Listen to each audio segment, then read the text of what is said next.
बातमी दिल्लीतून आहे। दिल्लीकरांच्या तुफान पळणाऱ्या गाड्यांना ब्रेक लावण्यासाठी आता 3D स्पीड ब्रेकर सुरू करण्यात आलेले आहेत।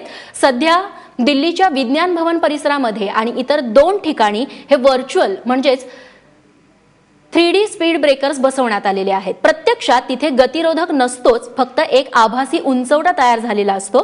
खऱ्याखुऱ्या गतिरोधकांमुळे शरीराला आणि वाहनाला जे धक्के बसतात आणि त्रास होतो तो टाळण्यासाठी ही योजना अंमलात आणली गेली आहे। केंद्रीय परिवहन मंत्री नितीन गडकरींची ही कल्पना, जी सध्या प्रायोगिक तत्वावरती दिल्लीत राबवली जाते।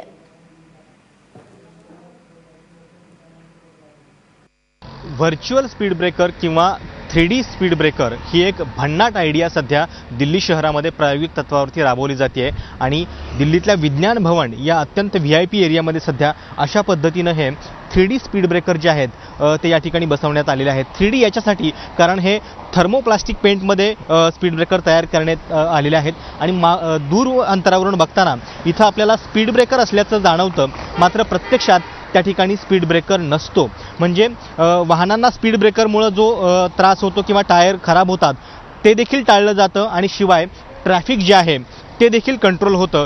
या हेतूनं अशा पद्धतीचे व्हर्च्युअल किंवा 3D स्पीड ब्रेकर जे आहेत ते या ठिकाणी बसवण्यात आलेले आहेत। विज्ञान भवनाच्या शिवाय दिल्लीतल्या राजाजी मार्ग परिसरामध्ये देखील असा एक स्पीड ब्रेकर याआधीच बसवण्यात आलेला आहे आणि जवळपास 30 ते 35 स्पीड ब्रेकर अशा पद्धतीचे हे संपूर्ण ल्युटर्न्स झोनमध्ये बसवण्याचा रस्ते आणि वाहतूक मंत्रालयाचा निर्णय आहे।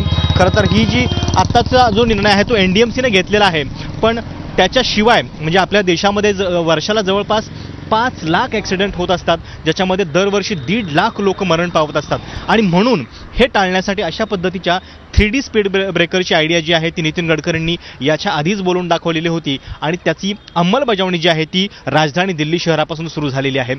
हे केवळ तंत्रज्ञान म्हणजे कशा पद्धतीने वेगळ्या पद्धतीने हा पेंट करण्यात आलेला आहे तेवढंच या स्पीड ब्रेकरचं महत्त्व आहे आणि त्याच्यामुळे दूरवरून पाहताना आपल्याला या ठिकाणी स्पीड ब्रेकर असल्याचं जाणवतं, मात्र प्रत्यक्षात तिथं स्पीड ब्रेकर अस्तित्वातच नसतो। त्यामुळे हे एक वेगळ्या पद्धतीचं तंत्रज्ञान कशा पद्धतीने आपल्या इथल्या रस्त्यांवरती यशस्वी होईल हे पाहणं औत्सुक्याचं असेल। प्रशांत कदम, ABP माझा, नवी दिल्ली।